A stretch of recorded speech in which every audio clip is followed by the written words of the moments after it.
Hi guys, welcome back to our channel. So the most awaited trailer Devara అయితే రావడం జరిగింది. So ఇప్పటికీ చాలామంది ట్రైలర్ ఆల్మోస్ట్ అందరూ చూసేసి ఉంటారు. సో నేను యాక్చువల్లీ ఈ ట్రైలర్ రివ్యూ అనేది నేను ట్రైలర్ చూసిన తర్వాతనే పెడదాం అనుకున్నా, బట్ అప్పుడు కుదరలేదు నాకు.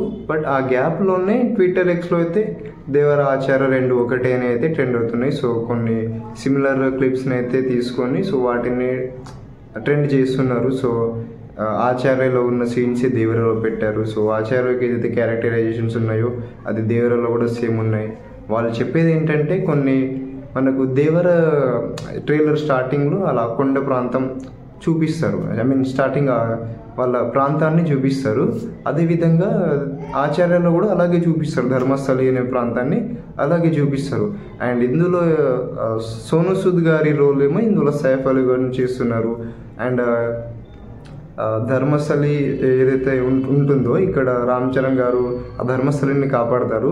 అండ్ దానికి సోను సూద్ అంటారు, నువ్వు ఉన్నంత వరకు ధర్మస్థలి సేఫ్ ఉంటుందని. అండ్ ఇందులో కూడా దేవరు ఉన్నంత వరకు కొండల్ని మాటే వింటాయి. సో దేవరు ఉన్నంత వరకు దీన్ని ఏం చేయలేము, మనం ఏం చేయలేము, దేవరాన్ని చంపాలంటే సరైన ఆయుధం కాదు, ఇలా సమయం కావాలి, వాట్ ఎవర్ ఇట్ బి, ఇలా రెండింటికి సేమ్ చూపిస్తున్నారు. అండ్ ఆ మెగాస్టార్ గారి సీన్స్ కానీ లేకుంటే సోను సూద్ గారి సీన్స్ కానీ ఆ క్యారెక్టరైజేషన్ కానీ ఇలా చాలా చూపిస్తున్నారు. అండ్ ఇంకొకటి ఏంటంటే ఆది పురుషుల గెటప్ కంటే కూడా ఇందులో దేవరలోనే ఎక్కువ సెట్ అవుతుంది నీకు అనే విధంగా అంతటి విలనిజం అయితే ఆయనకు అంత చూపించడం జరిగింది. అంత స్ట్రాంగ్ అయితే ఆ క్యారెక్టరైజేషన్ కనిపిస్తుంది.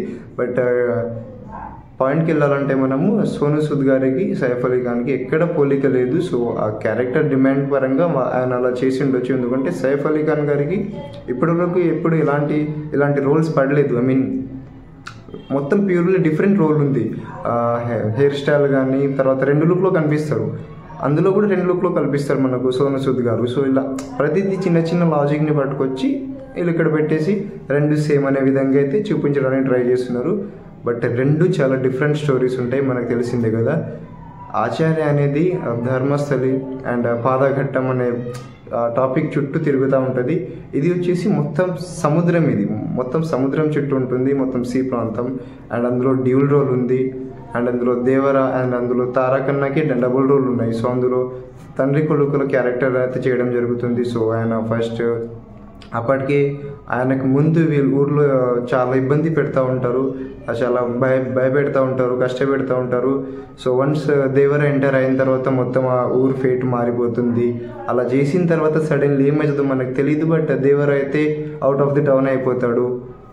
ఆ ప్రాసెస్లో ఈయన నెక్స్ట్ ఇప్పుడు ఉన్నటువంటి తారకన్న ఎన్టీఆర్ అన్న ఈయన ఏం చేస్తాడు, లేకుంటే ఆ ఫైనల్ క్లైమాక్స్ ట్విస్ట్ ఏంటి అనేది మనకి ట్రైలర్లో చూపించడానికి ట్రై చేశారు. సో దాంతోపాటు భారీ బడ్జెట్తో కూడిన విజువల్స్ అయితే పెట్టడం జరిగింది. మంచి వర్త్ విజువల్స్ పెట్టాడు, మంచి బీజిఎం పెట్టారు. సో హై మూమెంట్స్ అనేవి చాలా ఉన్నాయి. అండ్ తండ్రి కొడుకుల మధ్య బాండ్ అనేది, ఆ ఎమోషన్ అనేది చాలా బాగా కనెక్ట్ అవుతుంది. సో అందులో వచ్చేసి ఒక కమాండ్ కనెక్షన్ ఉంటుంది అది. సో ఇక్కడ ఉన్నటువంటి కనెక్షన్స్ కంటే కూడా ఎమోషన్స్ కంటే అది ఎక్కువ అనిపించదు. ఈ ఎమోషన్ ముందు కొంచెం తక్కువ కనిపిస్తుంది. అండ్ స్టోరీ డిమాండ్ కూడా దీనికి ఉన్నట్టుగా అంత ఉండదు దానికి. సో రెండు వేరు సినిమాలు కాబట్టి ఎవరి స్టోరీ వాళ్ళకు ఉంటుంది. అది పక్కన పెడితే రెండు ప్యూర్ డిఫరెంట్ సినిమాస్ ఉన్నాయి. ఇలా లుక్స్ కానీ లేకుంటే డైలాగ్ డెలివరీ కానీ ఆ కొండ ప్రాంతం కానీ ఇలా కొన్ని సీన్స్ని బట్టి రెండు సేమ్ అనే విధంగా ట్రై చేస్తున్నారు. సో ఎటువంటి ఛాన్సెస్ అనేవి లేదు రెండు ఒకేలాగా ఉండడానికి. సో అండ్ తారకన్న చెప్పినట్టు ద లాస్ట్ 40 minutes విజువల్స్ అయితే చాలా గట్టిగా ఉన్నాయి, చాలా బాగున్నాయి అనేసి. సో రెండు వేరు సినిమాలు ఉన్నాయి. సో అనవసరంగా నెగిటివిటీ స్ప్రెడ్ చేయడం కరెక్ట్ కాదు. సో ఇప్పటికీ ట్రైలర్కి మంచి రెస్పాండ్ అనేది రావడం జరిగింది.